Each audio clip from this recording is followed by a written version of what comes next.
नमस्कार, मैं मेघा हिंदुस्तानी स्वागत करती हूँ आपका माटी के लाल पर। चीन, पाकिस्तान किस तरीके से भारत की जमीन पर कब्जा कर रहा है, अंदर घुसा चले आ रहा है, इसे लेकर प्रधानमंत्री नरेंद्र मोदी अलग अलग तरीके से झूठ बोलना पसंद करते हैं। लेकिन उनकी ये पसंदीदा चीज यानी कि झूठ बोलना अब उन पर ही भारी पड़ गई है, क्योंकि कांग्रेस ने पूरा का पूरा पोल पट्टी खोलकर रख दिया है और इस बात के पुख्ते सबूत भी पेश किए हैं कि किस तरीके से भारत की सॉवरेनिटी, भारत की जमीन को खतरा है।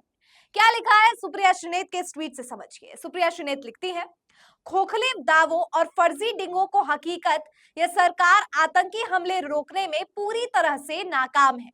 बस जबानी जमा खर्च करा लो इन लोगों से। पिछले 78 दिन में 11 आतंकी हमले हुए। इन हमलों में हमारे 12 जवान शहीद हो गए। 15 जुलाई डोडा के धारी गोटे उरार बागी में सर्च ऑपरेशन के दौरान आतंकवादियों के साथ मुठभेड़ में 4 जवान शहीद हुए। 9 जुलाई डोडा के गढ़ी भगवा इलाके में सेना और आतंकियों के बीच लगातार फायरिंग हुई।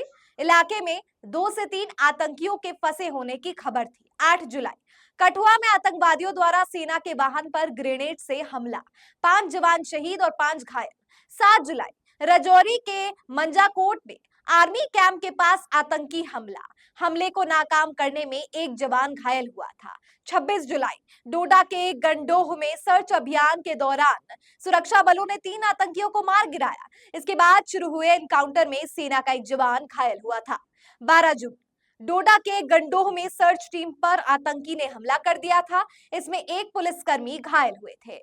11 जून डोडा के ही चतरगाला चेक पॉइंट पर आतंकी हमले, 1 एसपी और 5 सैनिक घायल हुए। 11 जून कठुआ के हीरानगर के सैदा सोहल गांव में सेना ने 2 आतंकी को मार गिराया। आतंकियों के हमले में 1 सीआरपीएफ कांस्टेबल की जान चली गई थी। 9 जून रियासी में शिव खोड़ी में कटरा जा रही श्रद्धालुओं के बस पर आतंकियों ने 25 से 30 राउंड फायरिंग की। हमले में ड्राइवर को गोली लगी और बस खाई में गिर गई। हमले में बच्चों समेत 9 श्रद्धालुओं की मौत हुई। 4 मई पुंछ के शाहसितार में एयरफोर्स जवानों के काफिले पर आतंकियों ने हमला किया था। हमले में एयरफोर्स अफसर विक्की पहाड़े शहीद हो गए और 5 जवान घायल हुए थे। 28 अप्रैल उधमपुर के एक गांव में आतंकियों के गोलीबारी में विलेज डिफेंस गार्ड की मौत हो गई। अब देखिए, आप इस सिलसिलेवार तरीके से आप देख सकते हैं कि जम्मू में 78 दिन में 11 हमले हुए और हमले की अलग अलग लोकेशन इसमें दिखाई गई है। ये सुप्रिया श्रीनेत का ट्वीट है और इसमें आप समझ सकते हैं कि किस तरीके से दोस्तों देश में, देश का माहौल न केवल आंतरिक बल्कि सुरक्षा के लिहाज से भी कितना नाजुक हो चला है। नरेंद्र मोदी चीन को लाल आंख दिखाने की बातें करते हैं, लेकिन दूसरी तरफ क्या सच्चाई है ये मैंने आपको बताया।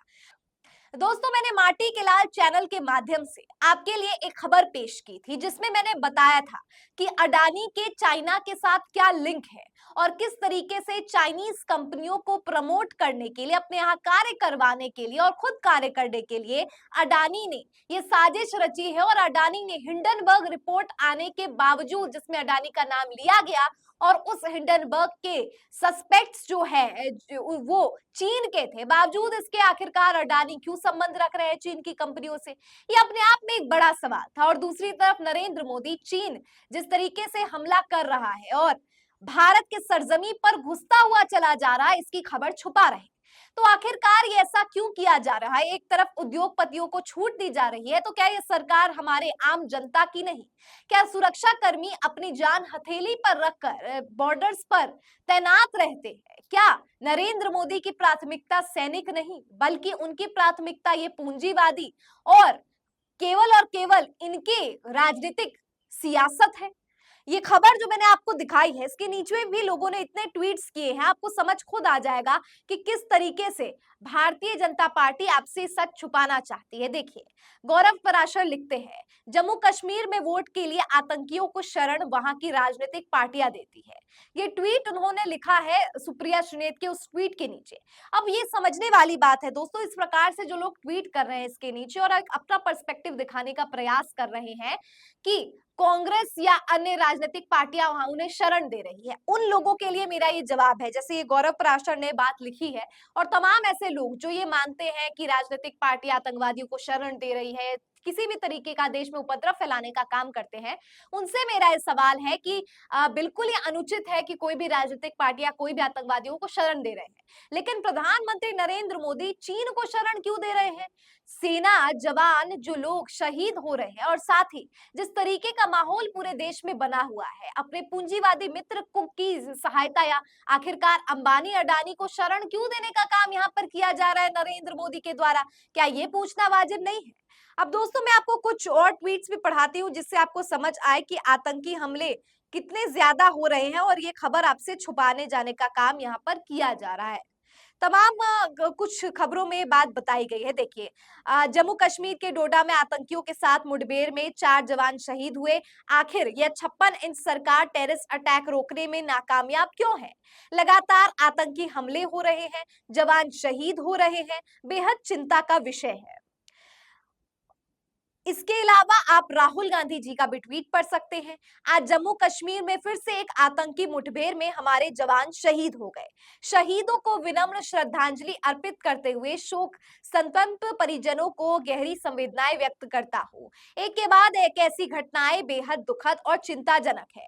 लगातार हो रहे आतंकी हमले जम्मू कश्मीर की जर्जर स्थिति बयां कर रहे हैं। भाजपा की गलत नीतियों का खामियाजा हमारे जवान और उनके परिवार भुगत रहे हैं। हर देशभक्त भारतीय की यह मांग है कि सरकार बार बार हो रही सुरक्षा चूकों की पूरी जवाबदेही लेकर देश और जवानों के गुनहगारों पर कड़ी से कड़ी कार्रवाई करे। दुख की इस घड़ी में पूरा देश आतंकवाद के खिलाफ एकजुटता से खड़ा है। दोस्तों ये बात जो राहुल गांधी जी ने की है ये बिल्कुल सत्य है और आपने देखा कि पिछले कुछ दिनों से राहुल गांधी जो है वो जवानों से मिल रहे हैं और अग्निवीर के शहीद जो हुए हैं उनके माता पिता से भी मिल रहे हैं। वहां पर पहले एक पंजाब से खबर आई थी और अब यहाँ पे भी अंशुमन सिंह की जो परिवार है उनसे भी एक खबर मिली है कि अग्निवीर को लेकर सरकार किस तरीके की झूठ फैलाने का काम कर रही है। यानी अग्निवीर शहीदों पर भी भारतीय सरकार राजनीति कर रही है। एक तरफ बॉर्डर में किस तरीके से चीन घुस रहा है उस सच्चाई को छुपाया जा रहा है, तो दूसरी तरफ किस तरीके से अग्निवीर योजना के तहत मुआवजा परिवार के शहीद परिजनों को मिल ही नहीं रहा है। ये बात भी संसद से गुमराह करने का काम ये भारतीय जनता पार्टी कर रही है। यानी एक बात तो स्पष्ट है, जिस तरीके से अलग अलग तरीके से खबर निकल कर आ रही है कि घुसपैठ हो रहे हैं, आतंकी हमले हो रहे हैं, तो इसकी असल सच्चाई भी ये है कि सरकार निकम्मी हो चली है और सरकार आपसे ये छुपा रही है। देखिए, news 24 big breaking, Jammu Kashmir 4 जवान समेत सेना का एक अधिकारी आतंकी मुठभेड़ में शहीद हुआ है। देखिए, तान्या सिंह लिखती है, पिछले 38 दिन में 9 आतंकी हमले, 12 जवान शहीद, 13 जवान घायल, 10 नागरिक मारे गए, करीब 45 लोग घायल। मोदी जी विदेशी दौरा और अंबानी की शादी में फारिग हो गए, लेकिन देश की सुरक्षा में इतनी बड़ी चूक। योगी जी वो 6 महीने में पीओके को भारत में मिलाने की बात किए थे, 5 ही बचे हैं। यानी कि 6 महीने में आपने ये जो योगी ने बड़ा दावा किया था उसे लेकर भी यहाँ पे टिप्पणी किया गया है। आप देख सकते हैं सौरभ त्रिपाठी लिखते हैं, सौरभ त्रिपाठी लल्लन टॉप के पत्रकार लिखते हैं, जम्मू कश्मीर में एक और आतंकी हमला, कैप्टन ब्रिजेश थापड़ समेत 5 शहीद, सभी को नमन। साथ ही सवाल लगातार होते ये हमले कब रुकेंगे?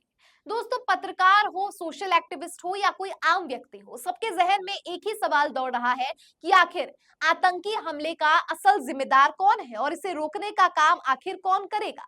गोविंद प्रताप सिंह लिखते हैं, 78 दिन में 11 हमले, 12 जवान शहीद हुए, पीएम मोदी को विदेश जाने से फुर्सत नहीं, बची खुर्ची ऊर्जा राज्यों में होते बंटाधार को निपटाने में लग जाते हैं। एनडीए अलायंस की सरकार आतंकी हमले को रोकने में नाकाम साबित हो रही है। इससे लफबाजी करवा लो बस, यानी शब्दों में कुछ भी बोलते हैं, चुनावी प्रचार में बातें करते हैं, लेकिन असल सच क्या है दोस्तों कि ये भारतीय जनता पार्टी कुछ भी नहीं करती है। देखिए गगन प्रताप क्या लिखते हैं, दुखद समाचार, जम्मू कश्मीर के डोडा में सुरक्षा बलों और आतंकवादियों के बीच में मुठभेड़ हुई, जिससे हमारे कैप्टन समेत 4 जवान शहीद हो गए। घाटी पर लगातार आतंकी हमला होना चिंताजनक है। मोदी जी, ये आतंकी हमारे देश में कैसे घुसे जा रहे हैं? हमारे जवान लगातार क्यों शहीद हो रहे हैं?